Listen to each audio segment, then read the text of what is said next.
ओम त्रीं त्रीं त्रीं।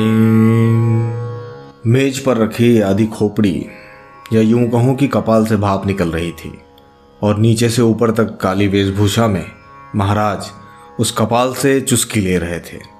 ऐसा लगता था जैसे किसी दूसरी दुनिया में पहुंच गए हैं, बहुत कुछ मोक्ष की तरह।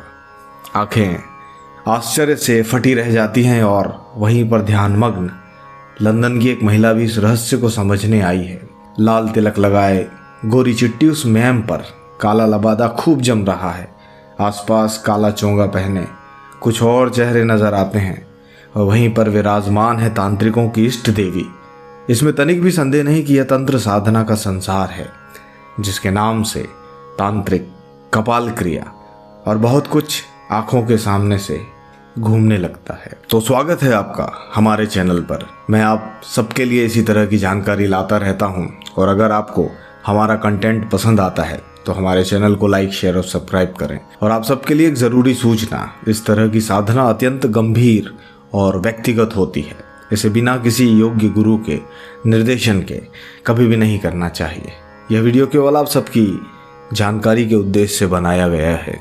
कपाल साधना का अर्थ है मनुष्य की खोपड़ी। मृत मनुष्य की खोपड़ी का ऊपरी हिस्सा कपाल कहलाता है। उसमें जीव की वृत्ति शेष रहती है और उसी की साधना की जाती है। जब खोपड़ी सिद्ध हो जाती है और वो हर तमाम कार्य करती है जैसे आप करवाना चाहते हैं, अवघड़ तथा अघोरी लोग कपाल पात्र का प्रयोग करते हैं। कपाल साधना जो कि एक दुर्लभ साधना है, इसी कारण हर कोई इसको करता नहीं है। बिरले ही लोग ऐसे पाए जाते हैं जो इसे करते हैं, जो कि बहुत उग्र साधना है, तामसिक साधना है। इसे हर कोई नहीं कर पाता है। इसीलिए कहा जाता है कि सर्वमान्य जन इससे दूर रहें। वह सिर्फ अपनी जानकारी तक ही इसे सीमित रखें और अपना ज्ञान बढ़ाने के लिए इस वीडियो को देखें, श्रवण करें। बाकी साधक लोग यदि इस साधना को करना चाहें तो कर सकते हैं, लेकिन इसके लिए उन्हें एक कुशल गुरु की ज़रूरत पड़ेगी जो तंत्र मंत्र में एक्सपर्ट हो, जो उनके सानिध्य में या उनकी परमिशन से, गुरु आज्ञा से ही यह साधना करे।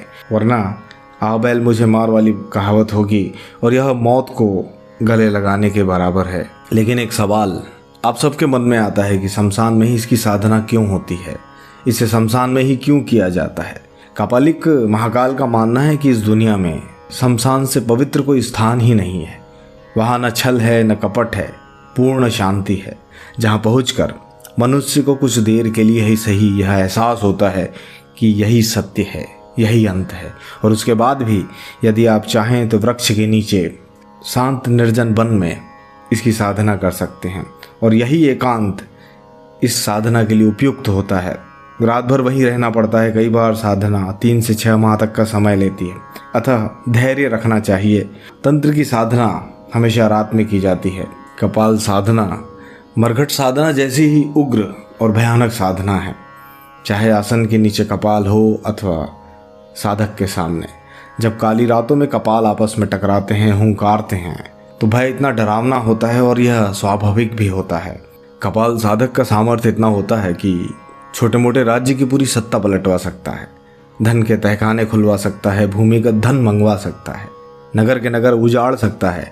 लेकिन इसके लिए सबसे बड़ी शर्त यह है कि वे 5 कपाल योद्धाओं के हों जो युद्ध में मरे हों और उन्हें ही सिद्ध किया गया हो। इस रहस्य के आकर्षण में विदेशी भी हैं, वे इस पर रिसर्च कर रहे हैं और साधना भी। अमेरिका, ऑस्ट्रेलिया, फ्रांस, जर्मनी से ये लोग कपाल महाकाल भैरवानंद सरस्वती के पास आते रहते हैं। और यहीं लंदन की रहने वाली चार्टर अकाउंटेंट डेबोरा रॉबर्ट्स उर्फ अमृतेश्वरी सरस्वती से मुलाकात होती है। वह पिछले 1.5 साल से यहाँ तंत्र की शिक्षा ले रही है। अमेरिका की किसी वेबसाइट से उन्हें यहाँ की जानकारी मिली और उनके मन में उत्कंठा जागी और कपालिक महाकाल की शिष्या बन गई। कहती है, नौकरी कर रही हूँ लेकिन मुझे आंतरिक शांति की तलाश थी और अब लग रहा है कि मेरी खोज पूरी हुई। जब उनसे पूछा गया कि आगे क्या सोचा है, और इस सवाल पर हाथ ऊपर कर कह देती हैं और कहती है कि मेरे गुरु और मेरी माँ जाने।